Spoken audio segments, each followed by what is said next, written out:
Halloween is almost here, which means it's officially the season for late night binges, flickering lights, and that one sound in the hallway you swear wasn't there a second ago. I'm KG, this is Watch This Instead, and today we're back with part 2 of our dive into the most binge-worthy scary series you can stream right now. From twisted family sagas to gothic nightmares and the kind of slow burn horror that crawls under your skin. If you missed part 1, make sure to check it out after this. Now grab a blanket, kill the lights, and let's jump right in.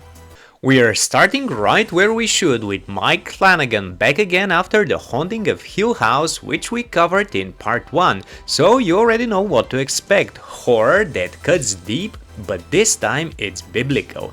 Midnight Mass takes place on Crockett Island, a tiny isolated fishing community where everyone knows everyone and hope is running out. When a mysterious young priest arrives, miracles begin to happen. The sick are healed, the faithful are renewed, and the island starts to change in a way no one can explain. At the center is Hamish Linklater as Father Paul, delivering one of the most magnetic and unsettling performances in recent TV. Kate Siegel plays Erin Green, a woman trying to outrun her past, while Zach Gilford's Riley Flynn returns home after years away, carrying the kind of guilt that never really lets go. What unfolds isn't a story about monsters in the dark. It's about faith, fanaticism, and how far people will go to believe they're right. The show builds slowly, letting its characters wrestle with morality and mortality until the line between salvation and damnation disappears entirely. Flanagan leans into atmosphere more than spectacle. Candlelight sermons, fog-covered docks, and hymns that feel just a little too solemn. It's beautifully shot, emotionally brutal, and unapologetically spiritual, horror-esque confession. If Hill House was about family and grief, Midnight Mass is about belief and consequence.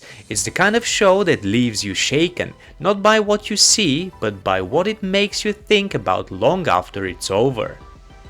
Some shows become pop culture. Stranger Things became a phenomenon. What started as a small-scale mystery in Hawkins, Indiana, grew into one of the most beloved and surprisingly emotional horror adventures ever put on television.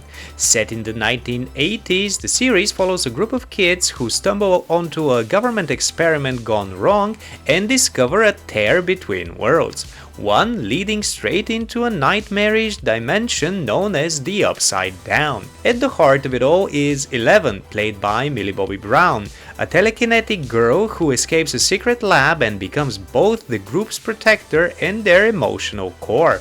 Alongside her are Mike, Dustin, Lucas, and Will, a tight-knit group of kids who feel like real friends, imperfect, loyal, and brave in that reckless childhood way.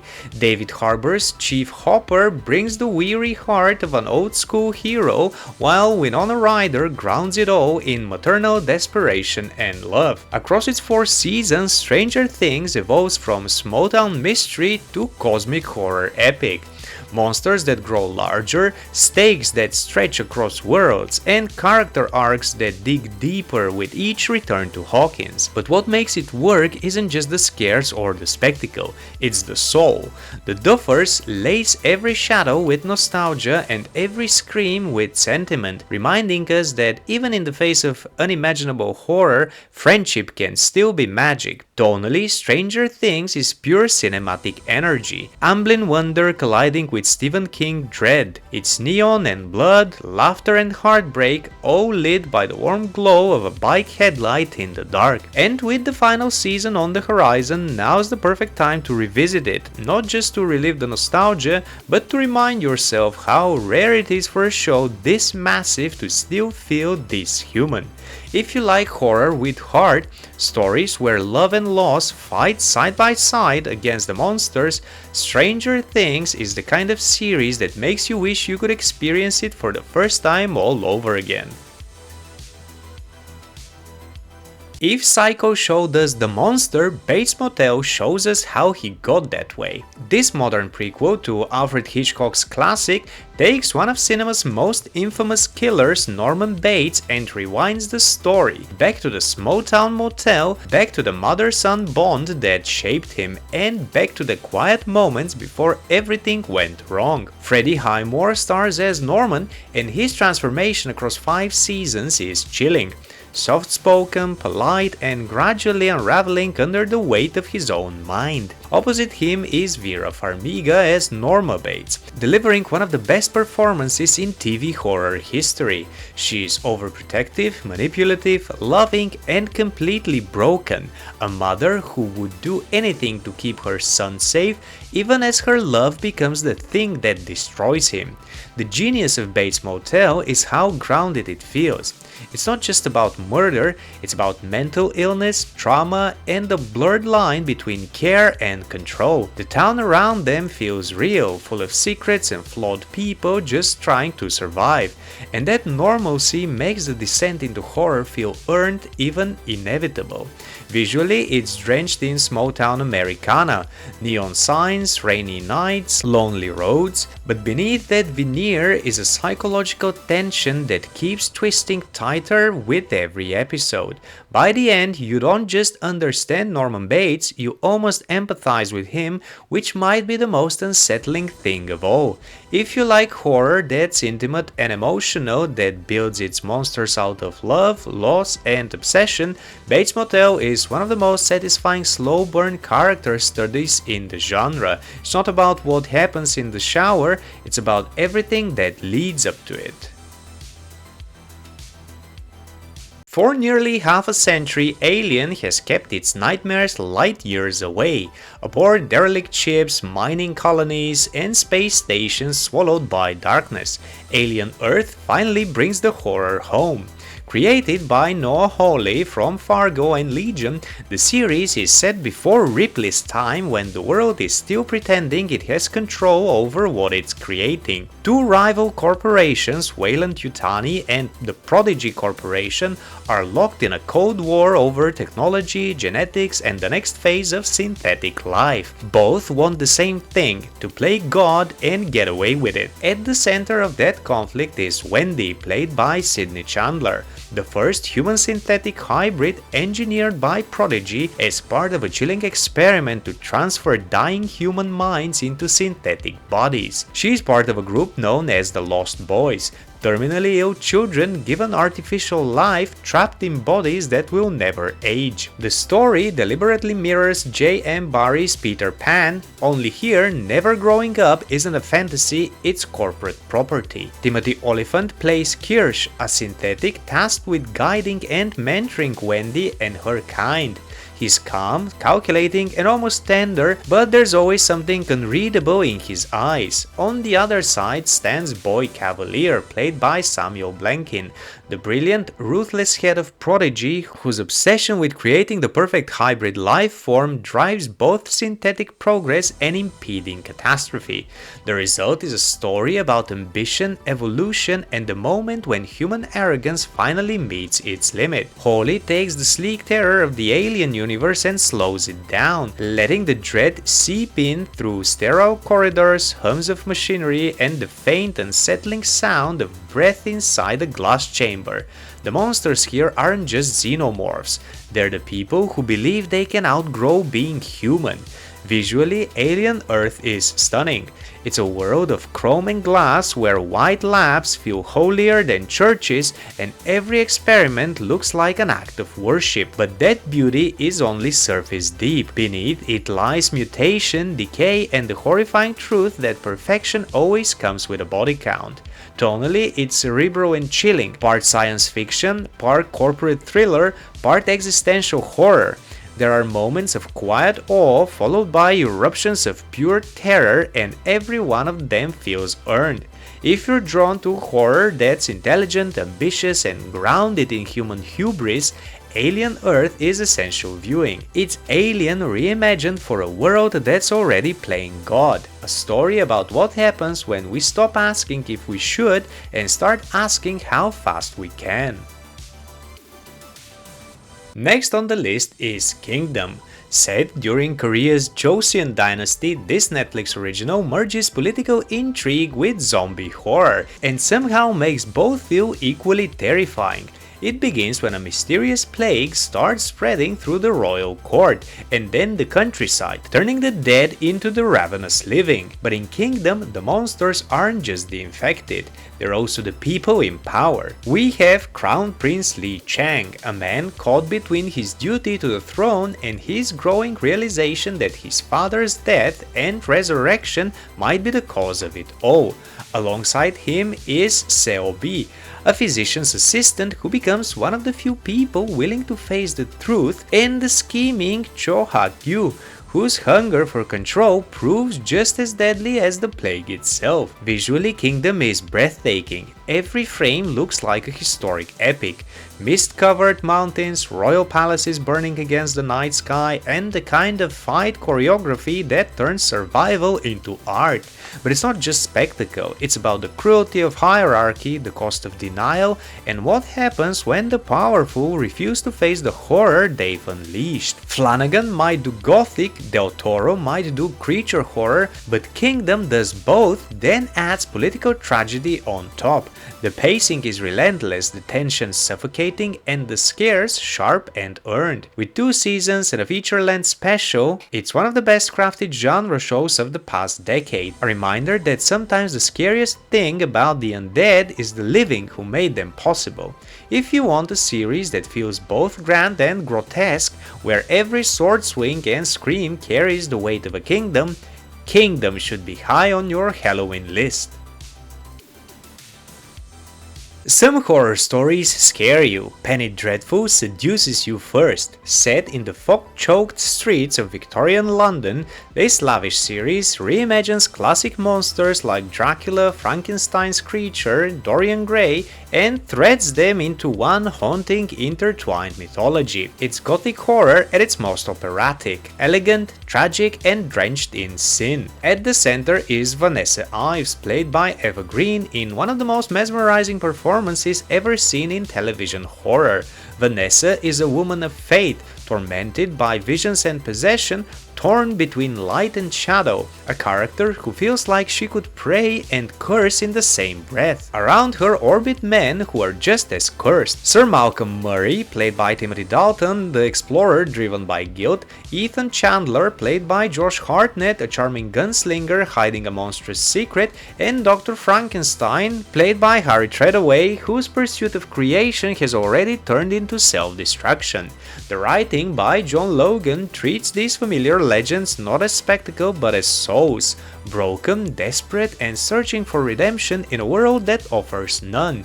Every episode feels like poetry written in blood, long confessions, whispered prayers, and moments of grace that feel stolen from hell itself. Visually, Penny Dreadful is breathtaking. Candlelit cathedrals, opium dens, ballrooms, and morgues all sharing the same doomed beauty. It's not just gothic, it's lush gothic, every frame composed like a painting. The score swells, the dialogue aches, and the monsters bleed with longing rather than malice. Tonally, it's horror as tragedy, elegant, adult, and emotionally devastating. There are creatures here, yes, but the true horror lies in the weight of sin, love, and loneliness. If you like your horror intelligent, sensual, and steeped into old-world atmosphere, the kind of show that leaves you hollow and spellbound, Penny Dreadful is an essential binge. It's not about killing the monster, it's about realizing you might have been one all along. If Penny Dreadful is gothic horror painted in candlelight, Interview with the Vampire is drenched in crimson, a story as sensual as it is savage. This modern reimagining of Anne Rice's classic novel brings her immortal characters into sharper focus, retelling the story of eternal life, eternal love, and the eternal regret with fresh eyes and devastating beauty. The series follows Louis Dupont du Lac, played by Jacob Anderson, a man recounting his century-long relationship with the seductive and merciless Lestat de Lioncourt, played by Sam Reed. What begins as fascination becomes obsession, a bond that oscillates between love, control, and destruction. Their world expands with Claudia, a young girl turned vampire whose presence fractures their twisted family into chaos. Anderson's Louis is the heart of the story, thoughtful, guilt-ridden, haunted by the price of immortality, while Reed's Lestat is pure temptation, charming, dangerous, impossible to resist. Their chemistry crackles, making every moment between them feel intimate and explosive, like a love story set on the edge of a blade. Visually, Interview with the Vampire is sumptuous. Golden New Orleans salons, candlelit decadence, and moonlit hunts that look more like dances. The horror here isn't just in the bloodletting, it's in the eternity that follows. The show understands that immortality isn't freedom, it's a curse to relive your sins forever. Tonally, it's as much tragedy as terror, a meditation on identity, memory, and what it means to love someone who consumes you. Each frame feels deliberate, every word carefully chosen, every act of violence heartbreakingly intimate. If you want horror that's lush, lyrical, and profoundly human, Interview with the Vampire is essential viewing. It's not about fear or death, but fear of living forever, and realizing that even monsters can die of loneliness. Some towns you drive into by accident. From is the one you never drive out of. This series opens with a deceptively simple setup. A family on a road trip takes a wrong turn and ends up in a small American town. The problem? Every road they take just loops them right back to where they started. There's no escape, no help, and when the sun goes down, the real horror begins. Created by John Griffin and produced by the team behind Lost, From is built like a puzzle box, each episode peeling back a new layer of mystery without ever giving you the comfort of solid ground. The town's residents live by strict rules. Be indoors by nightfall, hang talismans on your doors, and whatever you do, don't invite anyone inside after dark. Harold Pirano leads as Boyd Stevens, the town's weary sheriff, trying to hold order in a place that defies reason. His performance anchors the chaos. Part leader, part believer, part broken man who's seen too much. Around him, the ensemble cast brings a range of fear and denial. People who've built lives inside a nightmare that refuses to explain itself. What makes From so effective is its balance between creature horror and existential dread.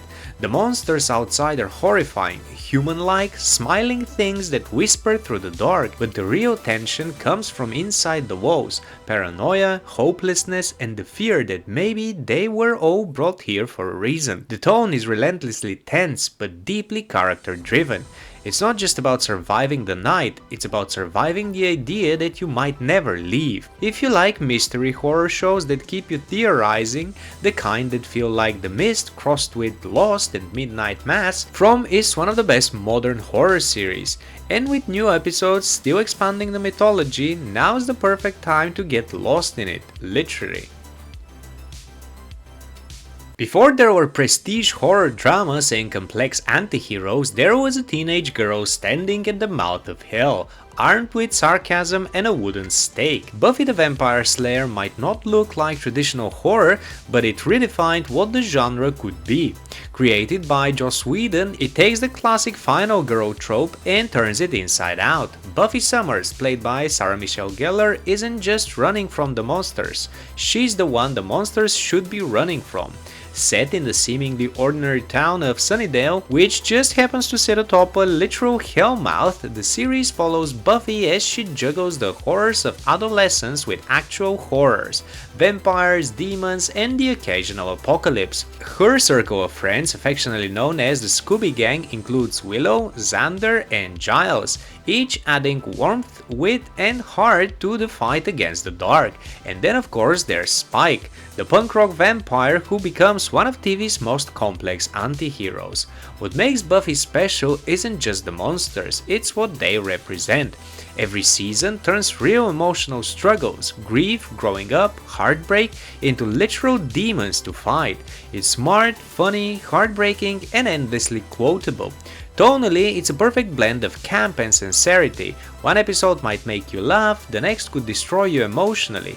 Buffy was horror with empathy, a show that understood fear isn't just about what's lurking in the dark, but what's changing inside you. Visually, it's a time capsule of late 90s TV, smoky cemeteries, high school lockers, and moody lighting. But its storytelling feels timeless, and despite its age, it remains one of the most emotionally rewarding genre series ever made. If you want something that's scary, funny, and full of heart, a show that proved horror can be about empowerment, not just survival, Buffy the Vampire Slayer deserves another spot on your watch list. It's the rare horror series that doesn't just slay monsters, it slays expectations.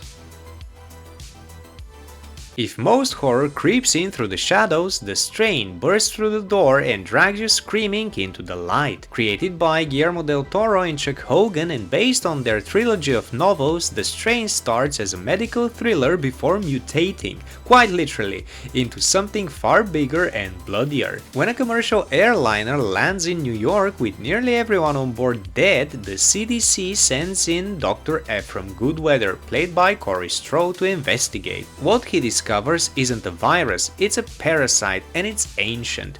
The infection spreads fast, turning people into something between a vampire and a plague victim. But Del Toro's twist is all in the biology. These creatures aren't suave or seductive, they're terrifyingly animal. White worms in the bloodstream, retractable stingers, bone-splitting transformations. It's as grotesque as it is brilliant. Balancing Ephraim's clinical logic is David Bradley as Abraham Citrakian, a Holocaust survivor who spent his life preparing for this moment. He brings the mythic edge, the lore, the rituals, the understanding that this isn't just science, it's war. Together they form an uneasy alliance against the growing horde consuming the city. Visually, The Strain is all about contrast. Sterile labs and filthy alleyways, sunlight and infection, reason and madness. It's shot like a pandemic procedural but staged like gothic apocalypse, the kind of show that keeps raising the stakes until civilization itself starts to rot. Over 4 seasons, it evolves from outbreak mystery to full-blown war for humanity, a rare horror series that actually delivers on its scope. If you're after horror that feels cinematic, ambitious, and unapologetically monstrous, The Strain is it. It's messy, thrilling, and packed with Guillermo del Toro's trademark blend of beauty and decay, the kind of show that reminds you sometimes the scariest thing about the end of the world is how fast it looks like us. Some horror stories unfold in vast haunted mansions. Servant traps you inside one perfect house and never lets you leave. Created by Tony Basgalob and executive produced by M. Night Shyamalan, this Apple TV Plus psychological horror series takes domestic life and turns it into a nightmare of control, denial, and fate. It begins with Dorothy and Sean Turner, played by Lauren Ambrose and Toby Kebbell, a Philadelphia couple coping with unimaginable loss. To help Dorothy through her grief, they turn to a therapy technique, a lifelike reborn doll that she believes is their real baby. When they hire a young nanny, Leanne, played by Nell Tiger Free, to care for the doll, something impossible happens, and reality begins to quietly unravel. Rupert Grint co-stars as Julian, Dorothy's brother, bringing dark humor and cynicism to the claustrophobic mix. What makes Servant so effective isn't just its mystery, it's the precision of its atmosphere. The entire show takes place almost entirely within the Turner's brownstone, where the lighting grows dimmer, the air thicker, and the camera never quite feels still. Every object seems meaningful, every meal ritualistic, every silence dangerous. Tonally, it's psychological horror with a spiritual undercurrent, a story about guilt, grief, and the unbearable need to believe in something after tragedy. Shyamalan's influence is everywhere: deliberate pacing, unnerving symmetry, and a constant sense that something terrible is about to reveal itself just off-screen. Over 4 seasons, Servant never loses its focus. It's intimate, methodical, and deeply unsettling. Horror as a slow exhale rather than a scream. If you love stories that get under your skin without ever raising their voice, where tension lives in the ordinary and the supernatural hides in plain sight, Servant is a masterclass in contained terror. It's proof that sometimes the scariest place in the world is home. Next on the list is a French show called The Returned, which isn't about possessions or curses, it's about the ache of getting what you thought you wanted. Set in a small mountain town in France, the series begins when people who've been dead for years suddenly come home. The same age, the same faces, no memory of dying. There's no fanfare, no explanation, just the quiet unease of life resuming where it shouldn't. At the heart of the story are families caught between grief and disbelief, a mother whose daughter reappears at the door, a musician haunted by the fiancé he already mourned, and a community trying to make sense of an impossible event. It's not horror in the traditional sense, it's something softer, sadder, and much stranger. Visually, The Returned is stunning. The alpine setting feels serene but suffocating, every frame steeped in mist and melancholy. The score by Mogwai gives it an otherworldly calm, a slow pose beneath the stillness. What makes it so effective is its restraint. There's no villain to fight, no ritual to break the curse, just the impossible reality that the dead are back and the living don't know what that means. It's emotional horror built on the fear of losing and finding someone all over again. If you like stories that linger more than they lunge, where unease grows in silence instead of screams, The Returned is one of the most hauntingly beautiful series you'll ever see, the kind that turns resurrection into a tragedy. Not all horror hides in the dark, some of it lives right out in the open, in daylight, behind white fences and polite smiles. Them takes that idea and pushes it to its breaking point. Created by Little Marvin and produced by Lena Waithe, this anthology series examines what it means to live as a target, to experience terror not from ghosts or demons but from the world itself. The first season, subtitled Covenant, is set in 1950s Compton. A black family moves into an all-white neighborhood hoping for a new start. What they find instead is a daily siege, harassment, violence, and something far worse creeping through the walls of their perfect suburban home. Deborah Ayorinde and Ashley Thomas lead with powerful performances, capturing a kind of horror that's both supernatural and systemic. The evil here doesn't wear a mask, it smiles from the next driveway, but them doesn't stop at social commentary, it pairs its racial tension with true supernatural dread, where trauma manifests as something physically monstrous. The second season, The Scare, takes place decades later, exploring new characters and a different form of terror, showing that some horrors evolve, but they never really disappear. Visually, Them is striking, bright, crisp and cruel. The violence is stylized, sometimes hard to watch but never without purpose. It's the kind of show that gets under your skin not because of what you see, but because you recognize how close it is to reality. If you like horror that makes you think, that turns real history into something mythic and terrifying, Them is an unforgettable watch. It's angry, fearless, and beautifully made, a haunting reminder that the scariest monsters don't always come from the dark. Next on the list is Brand New Cherry Flavor, which is one of those rare series that feels impossible to categorize. It's a revenge story, a hallucinogenic nightmare, and a dark Hollywood fable all at once. Set in early 1990s Los Angeles, the era of VHS, neon, and bad dreams, it follows Lisa Nova, played by Rosa Salazar, a young filmmaker who comes to Hollywood chasing success and ends up summoning something she can't control. When a powerful producer betrays her, Lisa turns to Burrow, a perfectly unsettling Catherine Keener, a witch maybe, or something worse, to help her take revenge. What starts as a curse spirals into something grotesque and otherworldly. visions, vomiting kittens, strange rituals, and a steady unraveling of reality itself. What makes Brand New Cherry Flavor stand out isn't just the body horror, though it's among the most inventive you see on TV. It's the tone. Every frame feels feverish, dreamlike, like you've stepped into a version of Hollywood where nothing is real and everything has a price. It's revenge horror through a surreal feminist lens, a show about creation, power, and how both can destroy you. The series is not for everyone. It's gruesome, hypnotic, and unapologetically weird, but that's exactly why it works.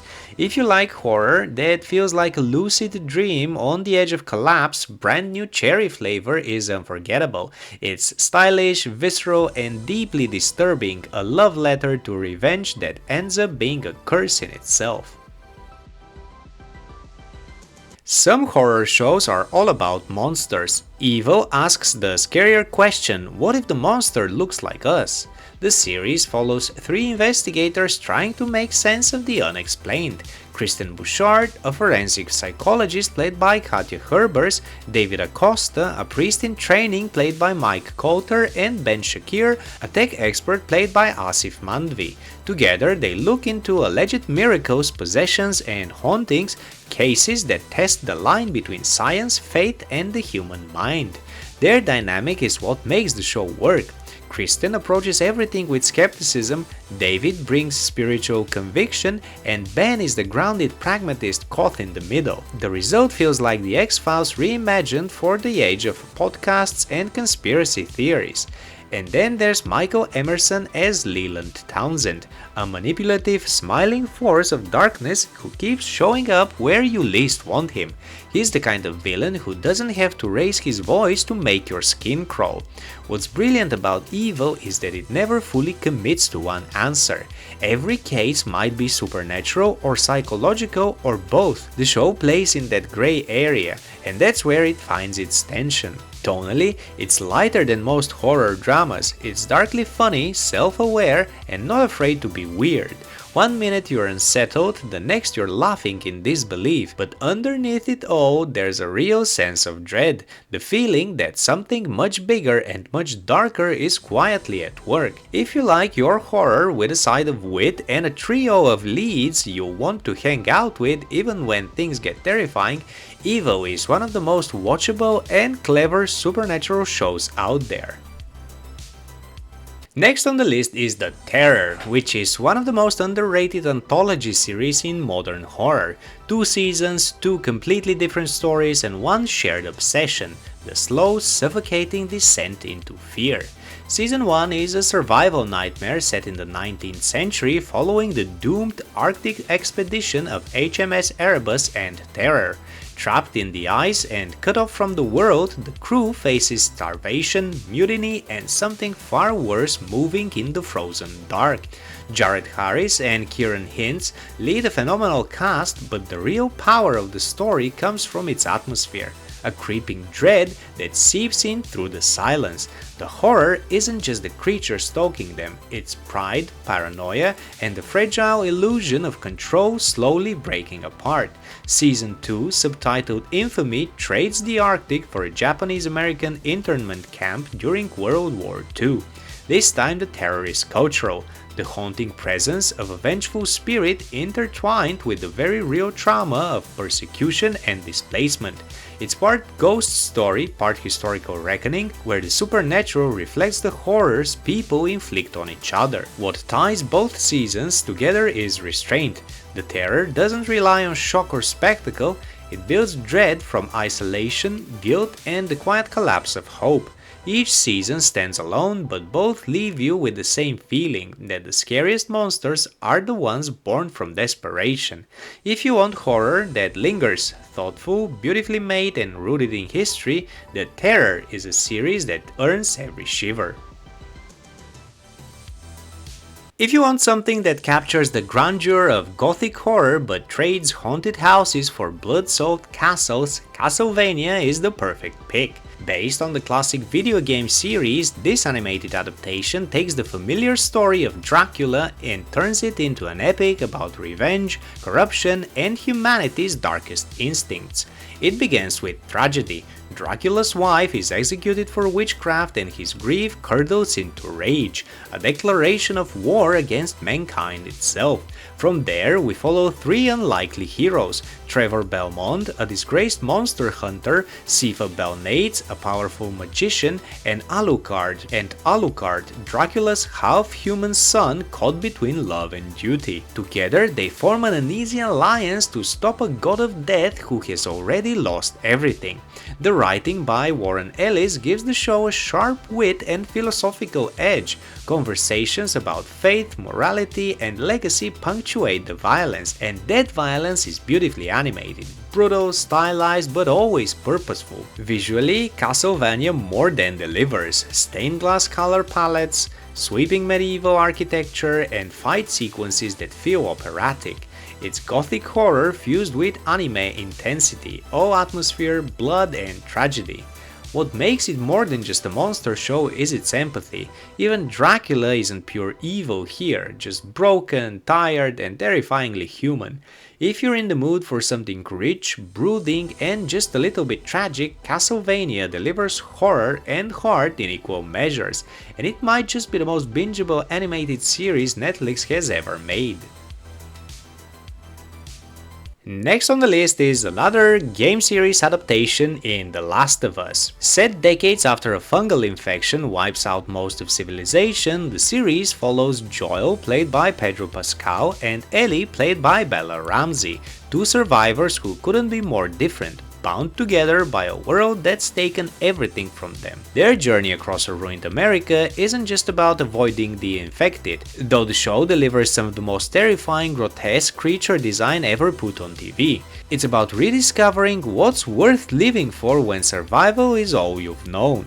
Every episode feels like its own story, some small, human and devastating, others expansive and operatic. The Last of Us never leans on horror for shock, it uses it to reveal character.